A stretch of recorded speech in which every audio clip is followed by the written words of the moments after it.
Wow. Not often easily surprised, but this is really an honor. Thank you. Thank you so much. To you, President Robert Groves, Provost Soyika Dix-Gulbert, Dean Joel Hellman, I'm sorry.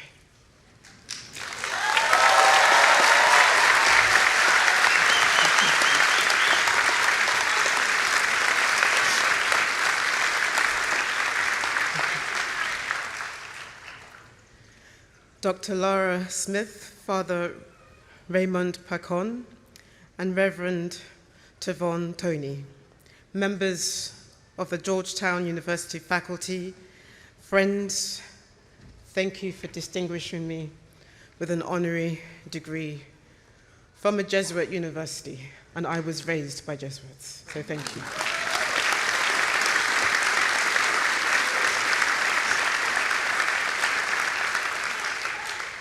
And above all, to you all, class of 2026.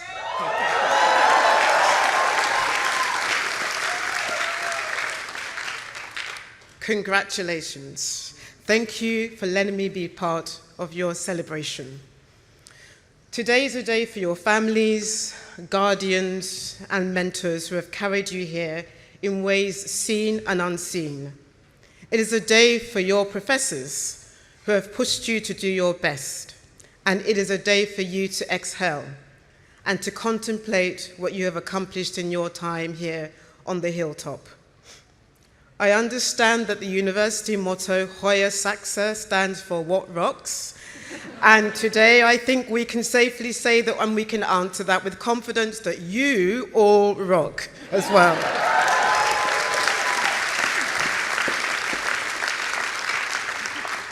Still, to paraphrase the late Father James Schall, who taught political theory to many cohorts of students here, it is odd to say that people in their 20s and 30s have completed their education. Commencement, after all, is also a beginning. And for all of you graduating today, your new beginning comes at an unsettled time in the way that you, Dean Hellman, just pointed out. War has come back to Europe, and it is consuming much of the Middle East. War has wrought the world's worst humanitarian disaster in Sudan, and it is menacing the cities of the Sahel. The order that underpins international politics is in danger of collapse. The institutions that were created to prevent war are too often paralyzed. The rules meant to maintain peace, too often ignored. Trust among nations is fraying. And yet I want to focus my remarks not on despair, but on duty, because there is one conviction that I have carried throughout my own life and my work, and it is this: war is not inevitable. Something better is possible. That something better is simply not the absence of fighting. It is not an uneasy ceasefire that leaves the grievances underlying the fighting by the wayside, that forgets victims and ignores the needs for justice. Sometimes imperfect truces are the best we can achieve, but they are never enough. To reach an enduring peace means something deeper. It means thinking about how a society can re-emerge. It means placing human beings at the center of policy. These things are not abstract to me, they are deeply personal. My parents left Nigeria for the United Kingdom in the 1960s, as many did, seeking opportunity. They intended to go home later, but then came Nigeria's civil war. My grandparents told my parents, stay where you are. Educate your children. The moment to return will come, but not now. So my parents stayed in London, and later when calm returned, my older brother and I were sent to Nigeria as young children.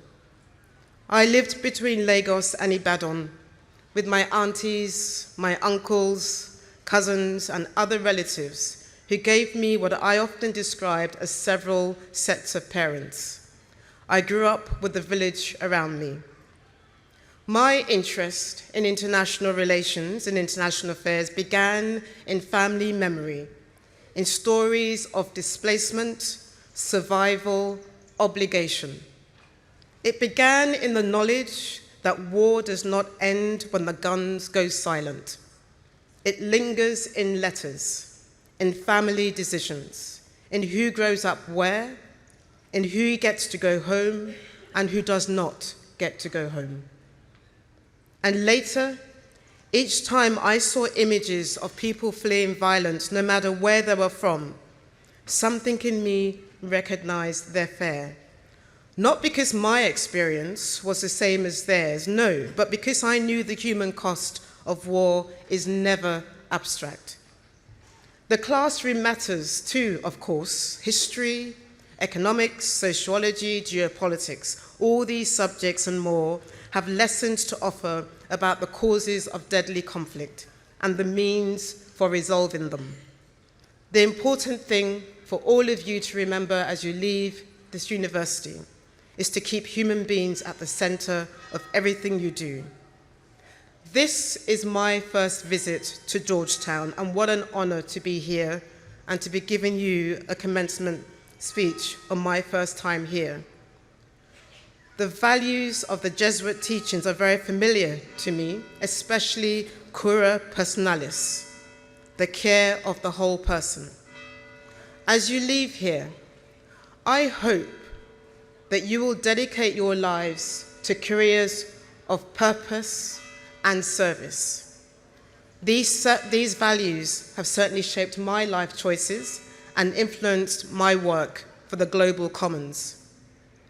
At the International Crisis Group, the organization I now lead, our mission services that common good by working to prevent and resolve deadly conflict. We do so by listening before we prescribe and by speaking to all sides in any given conflict, even those we may find unsavory. We sit with government officials, opposition figures, rebel commanders, civil society leaders, and above all, ordinary people caught in the crossfire. We do this not because we agree with them, rather we do it because peace requires finding ways to live with those you disagree with. The first step is to understand their motivations and the rationale behind their decisions. Let me give you an example of how we work at Crisis Group. You'll probably know that Syria's fortunes changed for the better when the regime of Bashar al-Assad fell in December of 2024. But as excited as most were to see the end of Assad's bloody reign, many wondered what to make of his replacement, a man named Ahmed al-Shara, who had a checkered history with some of the most dangerous organizations. He had broken with those groups some years ago. Many wondered how he would govern. This is where Crisis Group came in. We had been watching Shara for some time, going back several years to when his group held a patch of territory in Idlib in Syria's northeast. Our expert had a sense that his group was changing in some important ways and that he might be somebody worth getting to know. So, notebook in hand, she went to Idlib, where she was the first foreign expert to interview him. And I'll go out in a limb and say that she was the first woman to challenge him about his vision for Syria. Why were these insights she gained during her reporting trip so important? Well, it meant that when Shara deposed Assad, we could offer an accurate read of where he might take Syria, and we could also outline our concerns. At a moment when world leaders were hungry for such analysis, we could give it to them. And while I can't prove that we helped speed up important decisions, like lifting economic sanctions that were strangling Syria's hopes for recovery, I believe we did. Syria still has a tough road ahead, and we continue to hold the new government accountable for its promises as well as point out its shortcomings. But overall, it remains a bright spot in the world that needs more. This kind of work is hard. It requires a high tolerance for failing and recognizing that failures are what gives us the judgment to find out and find our way to success. It also requires listening, not just to the loudest voices, the ones that demonize and threaten, and not just the voices that have always counseled restraint either. We should listen also to those who once were uncompromising and now are ready for reconciliation. The world desperately needs leaders who understand the limits of cohesion and the necessity of cooperation at a time when many countries are reassessing their place in the international system. Some look at the so-called rules-based international order and see double standards, not principles. They ask why some crises command urgency and others are neglected. Why the interests of some are defended with passion while others are treated as negotiable. Why some victims are centered and others are invisible. These questions should not make us defensive. They should make us more committed to finding the right answer. And the answer is not to abandon the norms and the institutions that have underpinned the international system until now. Quite the opposite. We need these norms.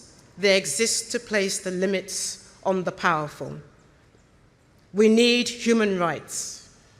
We need humanitarian law, financial and technical assistance for those struggling to subsist, and the principle that sovereignty cannot be upended by aggression or the use of force. But we can best defend these norms if we apply them with consistency. This is where you all come in as graduates of this university.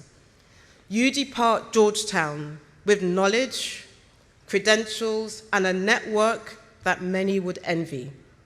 Those are assets you should be proud of. But the real test will be how you use these new assets. Will you enter the halls of power and reinforce what power already upholds?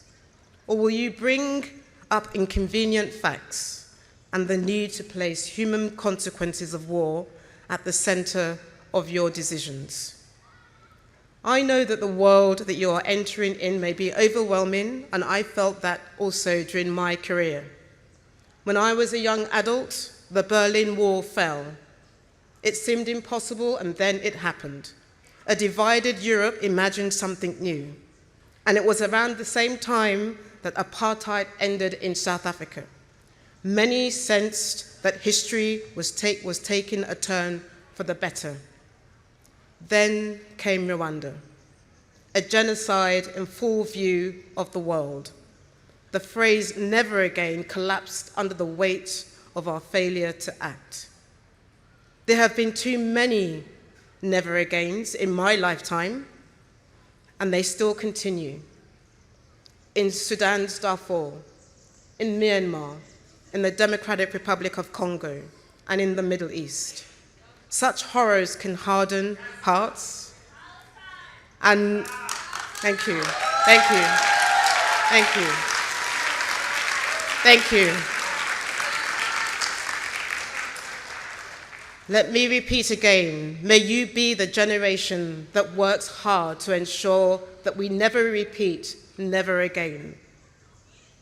Such horrors can harden our hearts and make us cynical. But cynicism is a luxury that we cannot afford. We owe more to the world's most vulnerable people.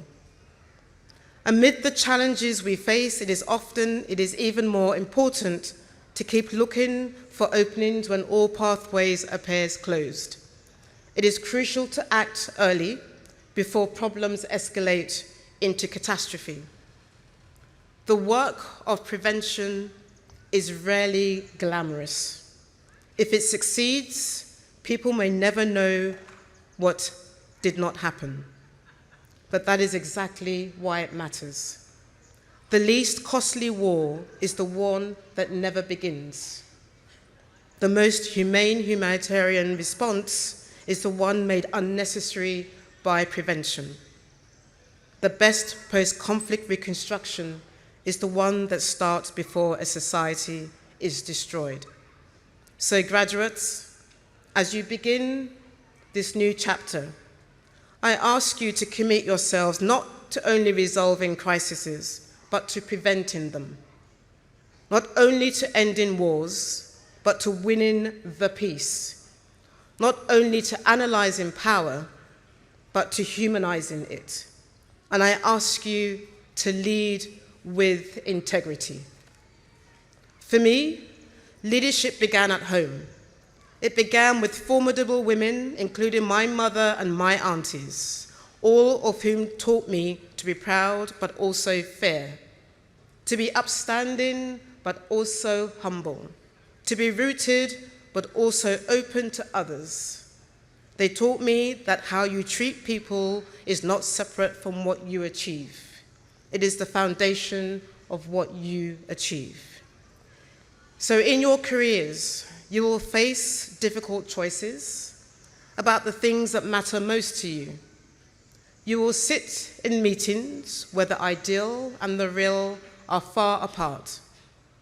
In those moments, I want you to remember that the deeper test is how you manage that dilemma. Whether you listen, whether you own your choices, whether you remain accountable, whether you keep faith with the people who are not in the room. The world does not need perfect leaders. There is no such thing anyway. What it needs are honest leaders. It needs leaders who can listen more than they speak, bridge more than they divide, and act early even when there is no applause. Graduates, in this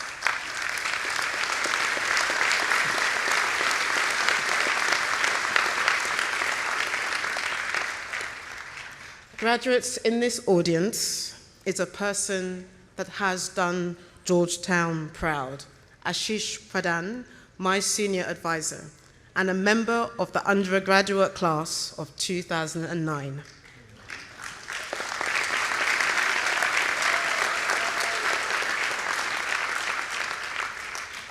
Ashish, over there, came to the hilltop from Nepal as a recipient of the Pedro Arrupe S.J. Scholarship for Peace, awarded to international students from countries in conflict. It was not lost on him that the opportunity to pursue an education here was enabled inadvertently by the Nepalese civil war. But rather than turn away from that difficult truth, he let it clarify his purpose, and after graduating with a BA in government and English, he returned to Kathmandu, where he began his professional journey with Crisis Group.